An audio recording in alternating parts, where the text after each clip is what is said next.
Tally-ho! The Sapper has just appeared. This makes the undead really angry, causing them to attack the Sapper violently. Not to worry, I know your life is important, so bring out your weapons, build your buildings, turn up the volume, and get ready to perceive with your own two eyes.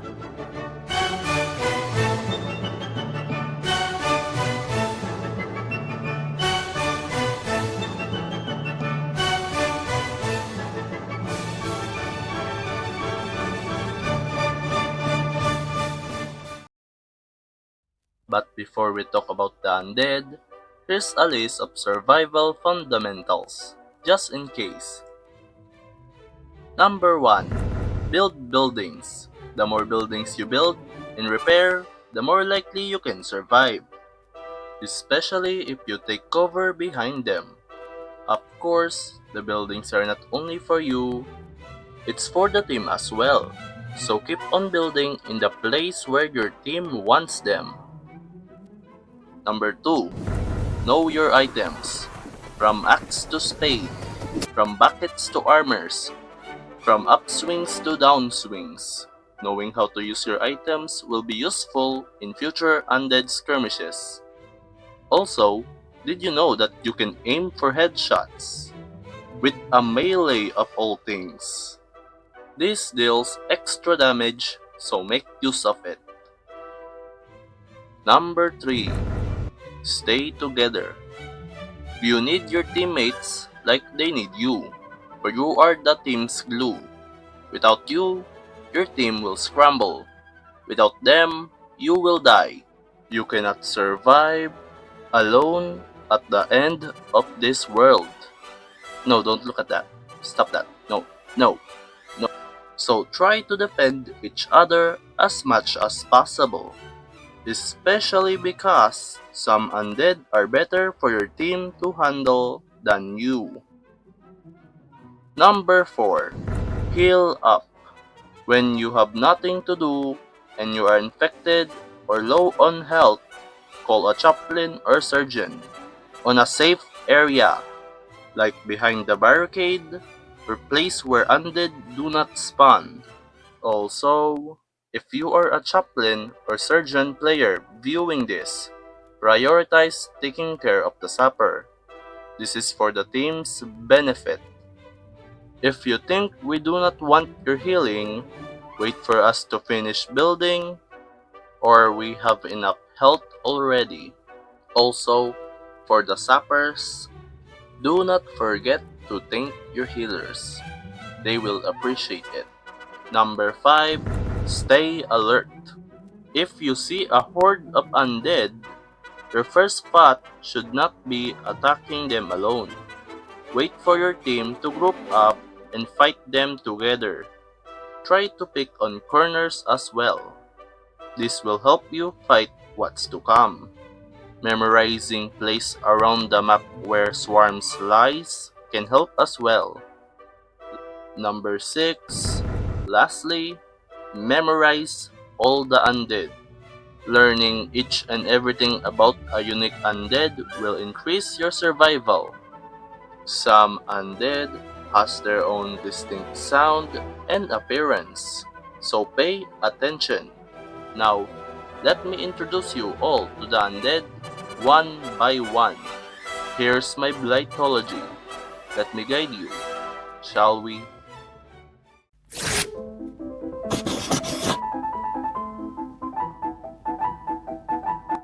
The Shambler, also known as Cannibal! Vampire! Cannibal! the Shambler, shambles around the map. Their health is low until it's not. They are the most basic undead. They are pitiful alone, but they are dangerous in swarms. They are the one that will mostly be in your buildings, and the one that will mostly die by your weapons or team. Honestly, they are easy to manage since they deal little damage to your building. Sometimes their health is high, so try to land for headshots or hit them twice to confirm they're dead. Shoving them is good too. When encountering a Shambler face to face, try not to get hit by them, or else they will send you into a struggle or even feast on you. This is why you need to stay together with your team. If a teammate is struggling from a Shambler, use your weapon how you prefer. If they are being feasted on, use the shove immediately. The clock is ticking. The more time you waste, the more health your teammate loses. The other method is fine, but the shove is your fastest weapon against this. Lastly, shamblers can infect you, so call a chaplain just in case, or else you will turn into the Zapper. But for other classes, the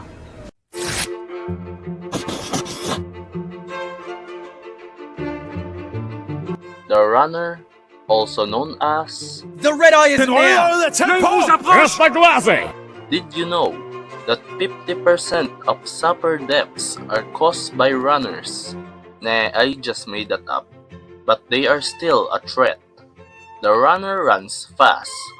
However, they are terrible at running because they have terrible turning control, lunging forward as they get to you, and their health is pitiful. In swarms, they are hard to find, so pay attention to their red glowing eyes. Your buildings are their weakness. One building can block them, one building literally can kill them, and one building defeats their whole gimmick. So just keep building and stay behind them. The stakes are your best buildings against them, so try to place them in the front, away from the barricade. More on that later. If you face a runner and they are coming for you, and your weapon is not wind up yet, use the shove to stun. If you don't have the axe out, or if you miss, do some random moving. Don't go backwards, go left or right. This makes the runner miss. Also, some parts of the map are really flat. You can use the caltrops to slow them down so you can kill them easily. As always, stay with your team. If a teammate is caught by a runner, kill the runner immediately, or just shove it, which is much faster.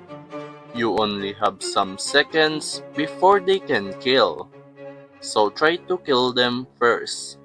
Now, there is a stronger variant of the runner. The viral runner runs viral fast. They have red glowing eyes, but better. Also able to infect players much more faster. They also have much more health than normal runners. Just counter them the same way I said about the runner, but kill them faster than before.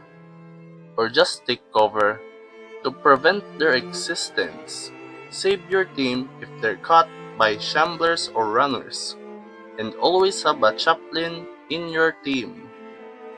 But how can you identify them? Well, they wear uniforms and their red eye lingers. Also, they will only spawn if an infected teammate succumbed to the infection. If you see one about to rise, do whatever to kill them and pray they never add viral zappers.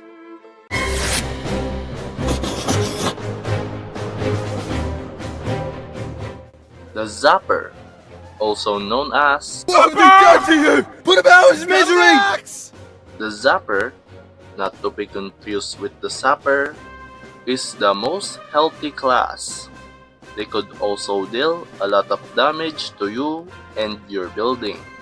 They are also slow. However, the other undead can tank and hide for them. To easily pinpoint them, look at their eyes. It is yellow. Or if they use a shackle, it's probably a zapper. Do note that if a zapper is in your buildings, it will trickle it down. Do not just keep repairing. Try to kill them immediately, or let your team handle them.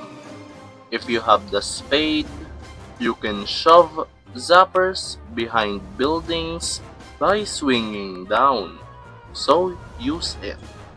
Luckily for you, if you build something, they will not get to you. But just in case they did, look at them when they are about to swing their axe. If they are about to land a hit, run somewhere to dodge, or hold F to shove. This is called a parry. Parrying Zapper is also good at making your team not get hit by them. So, if you have a team behind, try to parry.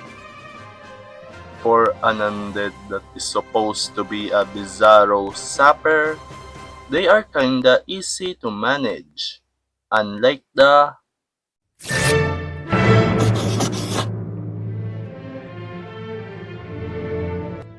bomber, also known as Richtet euer Feuer auf den mit dem Стреляйте тому в бочку! The bomber carries a bomb, also known as a powder keg. They will walk to the nearest player, and when they are interrupted, they will then light their bomb and blow in about 3.3 seconds, which is a lot of time for you to get away from them, unless your team shot them. Now, the best way to kill a bomber face to face is to hit them with an axe. However, you will also die if you did that. In fact, do not get close to a bomber as much as possible. Avoid them. Even if you have the engineer's armor equipped, you have better things to tank for. Just let your team shoot the bomber. You cannot win against a bomber. Just place buildings before they arrive. For the best way to counter a bomber is to not encounter them at all. Get away if they are about to blow. While at it, space out your buildings. If your buildings are close, it will fall together, so spread them out as much as possible. Also, about the stakes. Lots of people like to put the barricades and stakes together. Do not do that. Spread them far apart as well. If the bombers spawn in an area where only one lane of wall is allowed, maybe it's not a good time to use the stakes. Now, if you are moving and you encounter a bomber, back away. You can even call it out to signal your team. Remember, you can't fight a bomber face to face. You cannot even shoot them. Just wait for your team to handle them, or you could bait them, but it is inadvisable, especially if you do not trust your team. Or you could use the grenade or tar bottle. If it works, then it works. But I am still taking the bucket for one reason.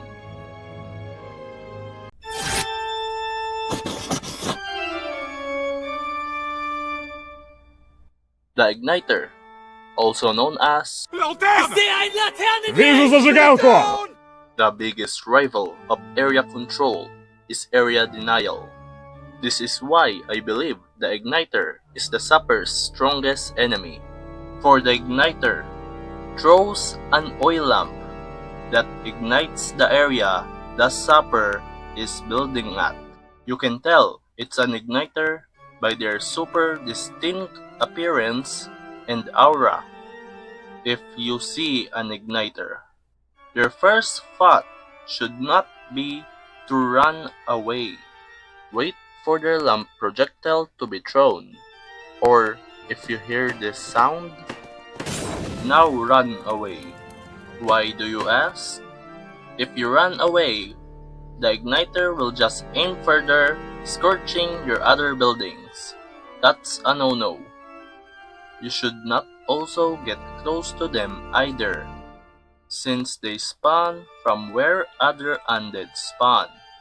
Just let them burn your buildings and repair or rebuild anew. Or you could use a bucket. Trust me guys, the bucket is awesome. You guys should use it on oil fire. Warning: do not use water on oil fire in real life. The fire will prevail. The message before this segment was just a joke. Also, spread out your building. Like the bomber, their attack burns building if they're close together. If your teammates are for some reason in the front, then there's nothing to worry about. The igniter targets the closest player. Just try to care for them if they get scorched. You can also ask your team to take the igniter down, which causes the igniter to set the area they are standing on ablaze. This can be good if only it's far away from your buildings, since the fire can damage the undead. If you encounter an igniter while moving, then they scorch the path, then just wait. There's nothing much you can do, but use a bucket if you have it. Okay, that's all the undead. Now for contingency plans, which are actual threats you might encounter as the Sapper. When moving location, where should you be? The back, middle, or front? The front is where you should be since you can help your team shove undead, especially if you have the armor equipped.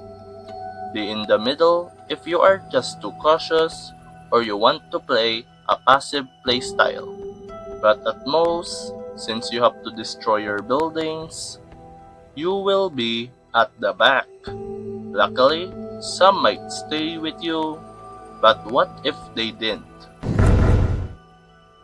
If you get left behind by your team due to an objective, do not panic. If you have the axe or pickaxe, use the shove sparingly.